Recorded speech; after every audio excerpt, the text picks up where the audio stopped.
A graça e paz, meus amados irmãos, é bom estar aqui de volta após uma excelente viagem missionária ao Piauí.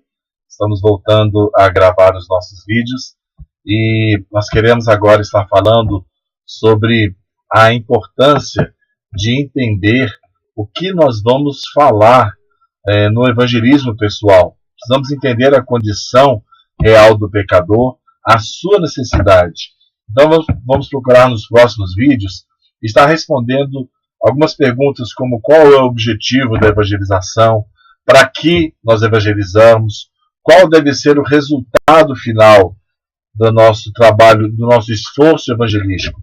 Também precisamos entender a situação do público-alvo da nossa mensagem, para que possamos entregar a mensagem apropriada a essas pessoas. Qual é a mensagem que essas pessoas que nós vamos evangelizar precisam ouvir? Qual é o conteúdo dessa mensagem? Então vamos ver alguns versículos muito importantes para termos a base bíblica, um entendimento bíblico, para que possamos então fazer a obra que vai cooperar com o Espírito Santo na obra da evangelização. Em primeiro lugar, nós precisamos entender a situação do pecador.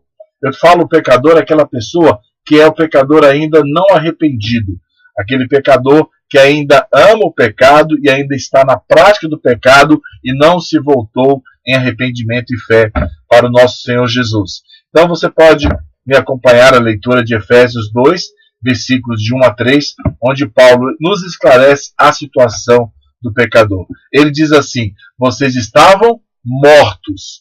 Então a situação do pecador é que ele está morto, no sentido de estar separado. Ele não ouve a Deus, ele não busca a Deus. O texto diz que estavam mortos em suas transgressões e pecados, nos quais costumavam viver. Então vivia transgredindo, vive pecando. O texto diz, quando seguiam a presente ordem deste mundo. Então veja bem que o pecador ele está seguindo o curso desse mundo, o curso normal, que é um curso longe de Deus. Segundo, deste mundo, e o príncipe do poder do ar, se referindo então a Satanás, as suas hostes malignas, eles seguiam esse curso. O espírito que agora está atuando nos que vivem na desobediência. Veja que há um espírito que atua na nossa conversão, mas há um espírito que atua naqueles que vivem na desobediência. Esse é o espírito da potestade do ar, o próprio Satanás.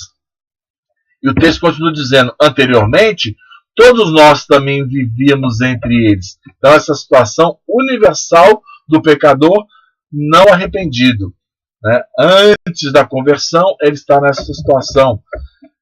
Paulo diz, satisfazendo as vontades da nossa carne. As pessoas que nós vamos evangelizar, elas vivem para satisfazerem a si mesmo, aos seus prazeres. O texto diz, seguindo os seus desejos e os seus pensamentos. Não seguem os desejos do Senhor, não seguem os pensamentos do Senhor, mas seguem os próprios desejos carnais. E ele diz, como os outros, éramos por natureza filhos da ira. É muito interessante ressaltar esse ponto, que a situação do pecador é que ele não está no momento como aquele filho amado de Deus, debaixo da sua graça, debaixo da sua misericórdia, debaixo do seu perdão, mas o pecador impenitente, não arrependido, ele está onde? Longe de Deus, merecedor da ira de Deus. Ele é filho da desobediência. Ele está numa situação terrível. Romanos 5,8 diz, mas Deus mostra seu amor por nós, que antes estávamos nessa condição também, em que Cristo morreu em nosso favor, quando ainda éramos pecadores. É muito importante nós termos esse discernimento, que foi Deus que nos buscou. Eu costumo dizer assim, que Deus não está perdido. A gente fala assim, eu achei Jesus, eu encontrei Jesus. Eu falo assim, olha, Jesus não está perdido. Foi Jesus que encontrou você. Porque você estava longe, separado, morto, amando o pecado, em desobediência, debaixo do poder maligno, filho das trevas, habitando no império das trevas, obedecendo ao seu príncipe, quando você foi encontrado, quando você foi chamado, quando você foi resgatado. Essa é a situação do pecador antes da conversão. Romanos 3:23 diz: pois todos pecaram e destituídos estão da glória de Deus. Significa que o pecador ele está afastado da glória, longe da presença de Deus. Aí Paulo diz no versículos 9 a 12: que concluiremos então? Estamos em posição de vantagem, se referindo ao judeu? Não, já demonstrando que tanto o judeu quanto o gentio estão debaixo do pecado. Essa situação do pecador, debaixo do pecado. Como está escrito, não há nenhum justo, nenhum sequer, não há quem entenda, ninguém que busque a Deus. O morto, ele não tem entendimento. O morto, ele não está à busca de Deus, ele não quer Deus. Aí o texto diz, todos se desviaram, tornaram-se juntamente inúteis. Não há ninguém que faça o bem, não há nem um sequer. Por isso, então, a situação do pecador é uma situação terrível, de distanciamento, de morte espiritual, de separação total de Deus. O profeta vê o pecador como um vale de ossos secos, sem vida. Aí então vem a presença do profeta pregando a palavra, profetizando contra esse vale de ossos secos, para cooperar com o Espírito de Deus que quer convencer do pecado, da justiça, do juízo esse pecador. Então vem do céu a voz, o Espírito se unindo com a palavra, o Espírito de Deus pairando sobre essas vidas e a palavra sendo ministrada pelos homens de Deus. Então nós precisamos entender a situação do pecador para podermos nos unir na obra que o Espírito Santo quer fazer nessas vidas de convencimento do pecado, da justiça. Isso vai nos esclarecer bastante. Qual é o conteúdo da nossa mensagem?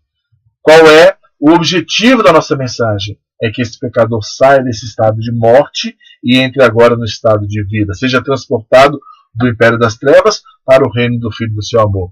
E nessa obra Deus nos convida a sermos participantes, cooperadores. Nós não operamos nada, é o Espírito Santo que vai operar, mas vai usar a nossa mensagem, a nossa palavra, para levar a esse vale de ossos secos, para que a vida venha sobre eles. O texto diz, ele vos deu vida. A vida vai vir do Espírito Santo, que vai operar nessas vidas e trazer salvação. Aí já damos uma dica do objetivo final do evangelismo. Não é que a pessoa simplesmente melhore, resolva problemas, tenha uma vida feliz, mas que ela nasça de novo. Para que a regeneração, o novo nascimento, o milagre maior do nascimento aconteça nessas vidas. Nós vimos aí em vídeos anteriores que há um evangelismo moderno que oferece paz, alegria, felicidade, uma vida confortável, uma viagem de avião tranquila. Mas o objetivo do evangelho é alertar contra a ira de Deus, alertar contra a situação que ele se encontra. Vamos prendê-lo debaixo da lei e abrir a portinha do Salvador para que eles encontrem o nosso Senhor Jesus e ocorra a regeneração, o novo nascimento. No próximo vídeo vamos continuar falando sobre a situação real do pecado. Esse entendimento é muito importante para nós vermos a importância e para nós estarmos no foco da mensagem que vamos levar no nosso evangelismo. Que Deus abençoe a todos em nome de Jesus.